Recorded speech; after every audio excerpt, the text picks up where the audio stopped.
Horn কেন? ওর বাপও মেয়ে ছেড়ে দেবে। গগন বেরিয়ে যায়, রঘু তার পিছু নেয়। প্রধান সেখানেই বসে থাকে। কিছুক্ষণ পর হরেনের বাড়ির উঠোন। রঘু, লেঠেল আর গগন এসে হরেনকে ঘুম থেকে ডেকে তোলে। এই নাও হরেন, বাকি 5,000 টাকা। আমি এখনই মেয়েকে সাথে নিয়ে যেতে চাই। কাল সকালে পুরুত ডেকে বিয়ে দেব। গগন বাবু, এত রাতে? কাল সকালে বললেই তো আমি নিজে গিয়ে দিয়ে আসতাম। বকবক করিস না, মাস্টার কাল ঝামেলা করতে পারে। তাই প্রধান মশাইয়ের হুকুমে আজই মেয়ে নিয়ে যাব। যা ডেকে আন। আগে আমি এক্ষুনি আনছি। হরেন ঘরে যায়।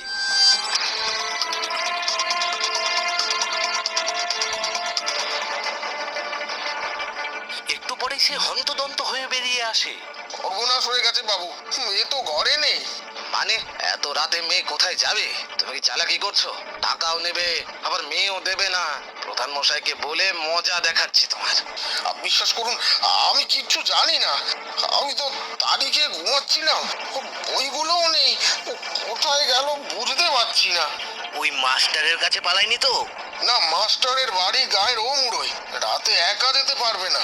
তাহলে কোথায় গেল? আমার টাকা ফেরত দাও বলছি হরেন। টাকা ফেরত নেবেন না বাবু, ও গায়ের বাইরে যেতে পারবে না। আমি ঠিক খুঁজে বার করব। মেয়ে যদি আজ না পাই, তবে হরেন তোর ঘাড় মোটকে টাকা উসুল করব। চল 4-5টা খুঁজে দেখি। চলুন, লণ্ঠনটা আনি। চল ওই রতনদের বাড়িতে একবার খোঁজ নেব। ও বেশিরভাগ সময় ওর সাথেই ঘোরে। চল, যেখানে পারিস খুঁজে বের কর। তিনজন লন্ডনাতে রাতের অন্ধকারে তুলির খোঁজে বেরিয়ে গ্রামের শেষ প্রান্তের দিকে এগোতে থাকে।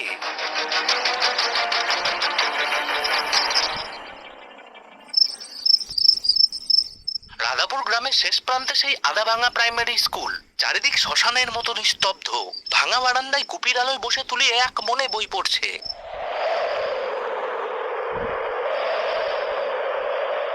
উফ, এত ঠান্ডা লাগছে কেন হঠাৎ করে? এই তো একটু আগে বেশ গরম লাগছিল। বাতাসটা এমন কনকনা হয়ে গেল কেন?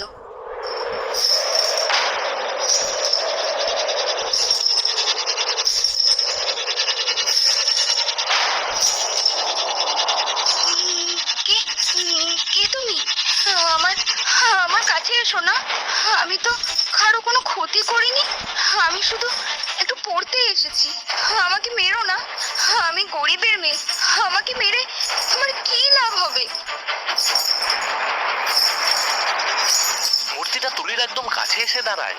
তুলির চোখ হঠাৎ মূর্তিটার গায়ের শিকলের ফাঁকে আটকে থাকা একটা জিনিসের উপর পড়ে। একটা আধপোড়ার উপর মাদুলি, আর তার সাথে একটা পোড়া লাল ফিতে। এই মাদুলিটা, এটা তো তুমি তুমি কে? তোমার কাছে আমার দিদির মাদুলি কেন?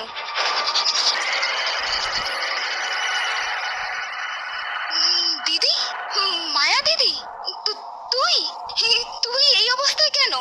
তুলি রে, আমার আদরের বোন, আমি তোকে দেখতে এখানে আসি রোজ।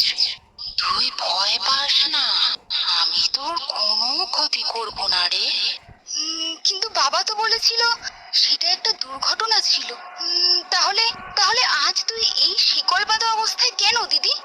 তোর গায়ের এই দশা কে করলো? বাবা মিথ্যে কথা বলেছিল তুলি। বাবা একটা পাষণ্ড। আমিও তো তোর মতোই পড়াশোনা করে বড় হতে চেয়েছিলাম রে, কিন্তু বাবা টাকার লোভে ওই বিকলাঙ্গ গগন বুড়োর কাছে আমাকে বিক্রি করে দিয়েছিল, ঠিক যেমন আজ তোকে বিক্রি করে দিয়েছে। বাবা তোকে বিক্রি করেছিল? তুই প্রতিবাদ করিসনি? আমি যখন সব বুঝতে পারি তখন আমি বাড়ি থেকে পালাতে চাই। ভেবেছিলাম মাসিমার বাড়িতে গিয়ে উঠবো, কিন্তু বাবা আমাকে ধরে ফেলে। বাবা আমাকে টেনে হিচড়ে গোয়াল ঘরে নিয়ে যায়। সেখানে একটা মোটা লোহার শিকল দিয়ে আমাকে পশুর মতো বেঁধে রাখে। ওরে বাবা রে, বাবা এত নিষ্ঠুর! শুধু তাই নয় তুলি, বাবা প্রধানকে ডাকতে যায় যাতে রাতেই আমাকে জোর করে গগনের হাতে তুলে দিতে পারে। আমাকে শিকল দিয়ে বেঁধে গোয়াল ঘরের বাইরে থেকে তালা লাগিয়ে দেয়। এদিকে আমি আপ্রাণ চেষ্টা করে শিকলের বাঁধন কোনো মতে আলগা করে ফেলি, কিন্তু শিকলটা গা থেকে খুলে ভুলতে পারিনি। তারপর কি হলো দিদি? তুই তুই পালালি না কেন? কোথায় পালাবো? বাইরে তালা দেওয়া। আমি জানতাম ওরা এলে আমাকে ওই নোংরা লোকটার সাথেই যেতে হবে। আমার জীবনটা নরক হয়ে যাবে। ওই পিশাচটা আমাকে রোজ রাতে ছিঁড়ে খাবে। তাই নিজের মান সম্মান রক্ষা করার জন্য আমি নিজেই গোয়াল ঘরে রাখা কেরোসিন তেল নিজের গায়ে ছিটিয়ে আগুন লাগিয়ে নিই। না দিদি, তুই এ কি করলি? তুই নিজের ইচ্ছে?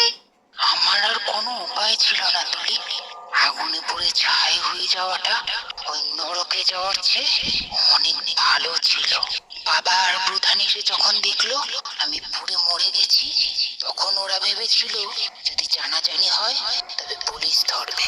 তাই ওরা সবাইকে বলল গোয়াল ঘরের প্রদীপ থেকে আগুন লেগে আমি মারা গেছি। সব থামা চাপা দিয়ে দিল। কিন্তু আমি শান্তিতে মরতেও পারিনি। ওরা এলে আমাকে ওই নোংরা লোকটার সাথেই যেতে হতো।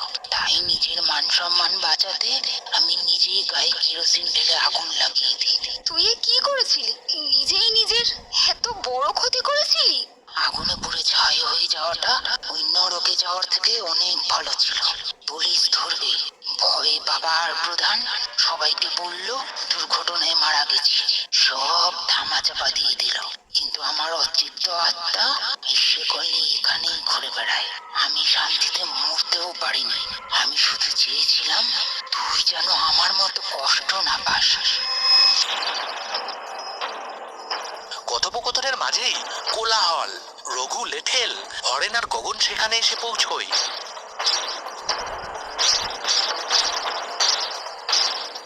এই তো হারামজাদি, আমি জানতাম ও এখানেই আসবে।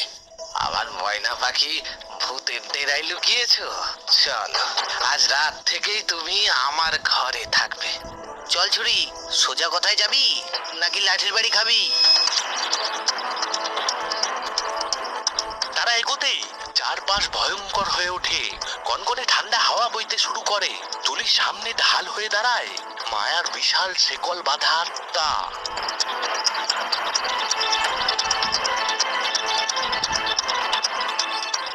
বাপরে, এ তো সাক্ষাৎ পিশাচ। ও হরেন, এখানে ভূত আছে, আগে বলিসনি তো। মায়ার জ্বলন্ত চোখ আর শেকল দেখে তাদের আত্মারাম খাঁচা ছাড়া। মায়ের চোখ দুটো আগুনের মতো জ্বলছে। কে কে তুই? আমাদের ছেড়ে দে, আমরা শুধু মেয়েটাকে নিতে এসেছি।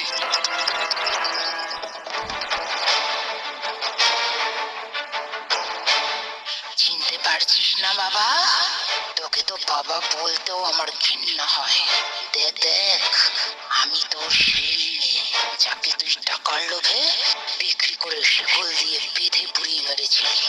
আজ তুলির সাথেও এমন করলে তোকে আমি এই শিকল দিয়ে বেঁধে জ্যান্ত পুড়িয়ে মারব। মায়া, মায়া, তুই ভূত হয়েছিস? আহ, আমাকে ক্ষমা করে দে, আমাকে ক্ষমা করে দে। মায়ার এই ভয়ানক কথায় গগন ভয়ে ছিটকে পড়ে। আর তুই একটা জানোয়ার, টাকার গরমে মেয়েদের জীবন নিয়ে খেলিস। আজ থেকে গায়ের কোনো মেয়ের দিকে নজর দিলে তোর ঘাড় মধ্যে রক্ত খাবো, মনে থাকে যেন। মাগো, খাস নে, আমি প্রধানের কথায় এসেছি, আমার কোনো দোষ নেই, আমি চললাম। রঘু লাঠি ফেলে প্রাণ ভয়ে দৌড়ে পালায়। ভয়ে আর অনুশোচনায় হরেন আর গগন মায়ার আত্মার কাছে হাত জোর করে মাটিতে উপুর হয়ে বসে। তাদের চোখ দিয়ে জল আর ঘাম একসাথে ঝরছে। আমাকে ক্ষমা করে দে মায়া, আমাকে ক্ষমা করে দে মা। আমি টাকার লোভে অন্ধ হয়ে গিয়েছিলাম। আমি একটা পশু। আমি নিজের হাতে আমার সোনার সংসার ছাড়খাড় করেছি। আমি আমি আর কোনোদিনও টাকার লোভে এমন পাপ করব না। তুলির পড়াশোনা আমি কখনো আর বন্ধ করব না। ওকে আমি নিজের পায়ে দাঁড় করাবো। তুই যা বলবি আমি তাই করব। আমাকে তুই প্রাণে মারিস না মা। আমি আমি কসম খাচ্ছি মায়া, জীবনে আর কোনো মেয়ের দিকে চোখ তুলে তাকাবো না। আমার ভুল হয়ে গেছে। আমার অঢেল সম্পত্তি আমি গায়ের গরিবদের দান করে দেব। আমাকে মাফ করে দে, আমাকে বাঁচতে দে। মায়ের আত্মার চোখ থেকে আস্তে আস্তে আগুনের লেলিহান শিখা নিভে যায়।